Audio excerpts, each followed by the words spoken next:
एक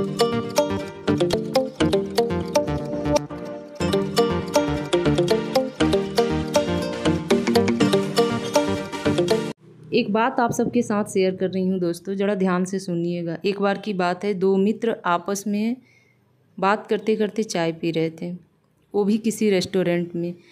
हाल ही की दोस्ती थी, दोनों एक दूसरे की वाइफ के बारे में जानना चाहे तो पहले ने बताया कि मेरी वाइफ तो जॉब करती है, बड़े गर्व से उसने कहा। तो दूसरे ने बड़ा संकोचवश धीरे से बोला कि मेरी बीवी तो हाउस वाइफ है, सी इज़ जस्ट हाउस वाइफ। वहाँ तीसरा बैठा इंसान इन दोनों की बातें सुन रहा था। उसे ऐसा लगा कि जिसकी वाइफ हाउस वाइफ है वो बहुत दुखी है, या फिर उतना गर्व से नहीं कह रहा है कि उसकी बीवी हाउस वाइफ है। तो और हाउस वाइफ के बारे में कुछ बताया, जो कि मैं आप सबको बताऊंगी उसने क्या बताया। तो उसने कहा कि हाउस वाइफ तो कभी जस्ट हो ही नहीं सकती। आप लोग मेरी बात ध्यान से सुनिएगा।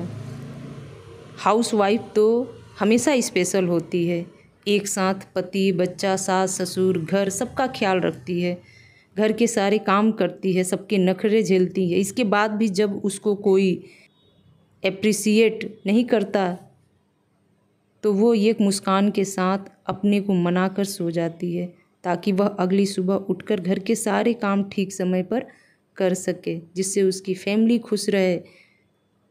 सिर्फ एक दिन हाउस वाइफ अगर छुट्टी ले लेना तो सब कुछ रुक जाएगा। रुक क्या जाएगा सर, सब कुछ बिखर जाएगा। वो एक औरत ही है कि इतना सब कुछ करती है, एक औरत ही है जिसके 10 हाथ होते हैं। वह एक साधारण हाउस वाइफ नहीं है, वह अपने आप में दुर्गा होती है, सिर्फ दुर्गा। उसने ऐसा इसलिए कहा कि उसकी लाइफ में उसकी बीवी नहीं थी, उसके बीच उसकी बीवी नहीं थी जिसकी कमी वो झेल रहा था, इसीलिए उसको हाउसवाइफ के बारे में पता था। उसका दर्द उसके ओठों तक आया और उसने अपने दर्द बयां कर दिए और उसने एहसास दिला दिया कि हाउसवाइफ क्या होती है। तो मेरे कहने का अर्थ आप सब लोग भी समझ गए होंगे कि एक हाउसवाइफ की क्या अहमियत होती है, क्या वैल्यू होती है। जब वो नहीं रहती है तब किसी को एहसास होता है। तो चलिए इसी के साथ अपने वीडियो में आप सभी लोगों का वेलकम कर लेती हूँ। कैसे हैं आप सब लोग? उम्मीद करती हूँ कि आप सब लोग ठीक होंगे, मैं भी ठीक हूँ। आज की वीडियो स्पेशल क्लीनिंग डस्टिंग पे ही है। तो आज मुझे अपना बेडरूम का विंडो साफ़ करना था, उसके लिए एक पुराना मोजा लेके आई हूँ, हाथों में लगा के बाहर से और अंदर से पूरी विंडो की अच्छी से मैंने सफाई कर दी है। छोटे छोटे मकड़ी के जाले निकल आए थे, इसलिए मैंने उसको यूज़ किया था कि उससे हाथ वगैरह कटने का डर नहीं रहता है और बड़ा इजीली जल्दी जल्दी साफ़ भी हो जाता है। आप लोग भी इस ट्रिक को एक बार अपना के देखिएगा। पुराने जितने भी मोजे निकलते हैं पीहू पापा के या फिर स्कूल बच्चों के स्कूल के, वो सब मैं इकट्ठा करते जाती हूँ और ऐसे ही यूज़ कर लेती हूँ। उसके बाद अपने बेड का भी मैंने डस्टिंग कर दिया। मुझे आज बेडशीट भी चेंज करना था, तो ये भी मैंने लगे हाथ चेंज कर दिया है। अब बेडरूम में चलते चलते एक नज़र ज़रूर दौड़ा लेती हूँ कि ऐसा कोई चीज़ तो नहीं है जो बेडरूम से बाहर की हो और गलती से यहाँ रखा गया होगा, तो उसे भी उठा के मैं उसको अपनी जगह पे ले जाके रख दूँगी। जैसे कि पानी का बॉटल, ग्लास, चार्जर, कंघा, ये सारी चीज़ें इधर उधर होती रहती हैं, तो वो सब मैं उठा के उनको अपनी जगह पे रख दी हूँ। और अब मैं यहाँ पे अपने कूलर की डस्टिंग कर रही हूँ।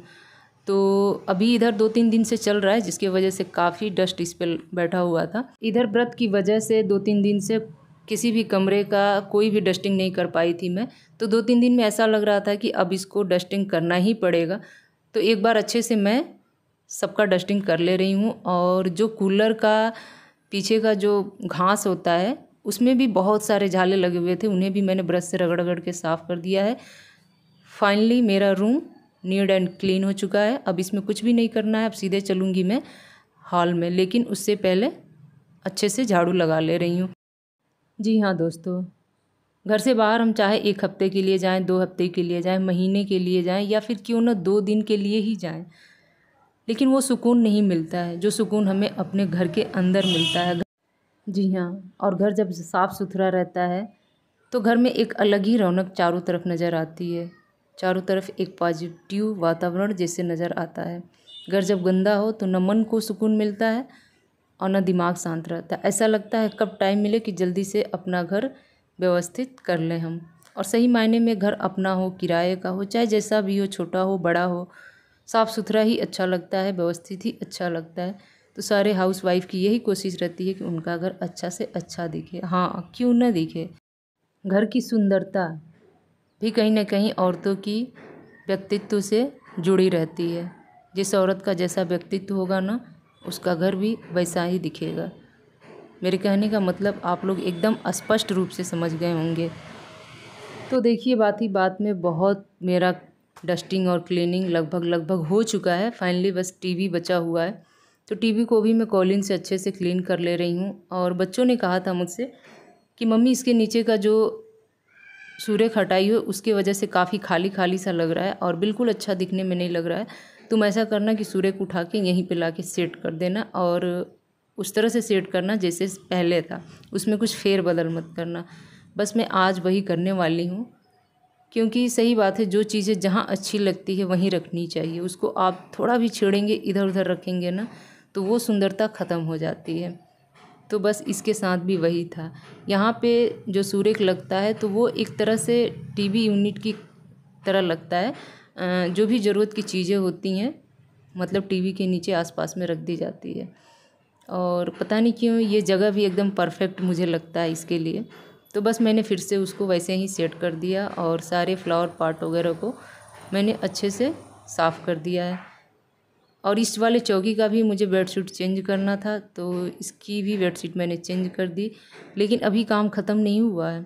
आज मैंने 60 मिनट का या 50 मिनट का टास्क लेके चला था कि देखूँ मैं इतने देर में अपने घर की क्लीनिंग, डस्टिंग, झाड़ू पोछा सब कुछ कर पा रही हूँ कि नहीं कर पा रही हूँ।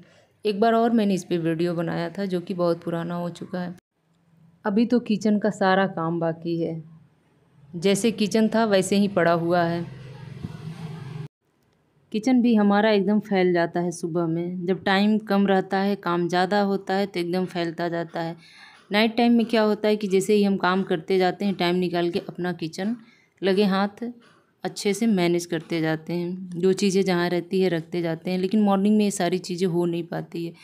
किसी को कुछ चाहिए, किसी को कुछ चाहिए, कोई चीज़ें कहीं रखा जाती है, बाद में फिर सबको हम ही लोग जाके व्यवस्थित करते हैं।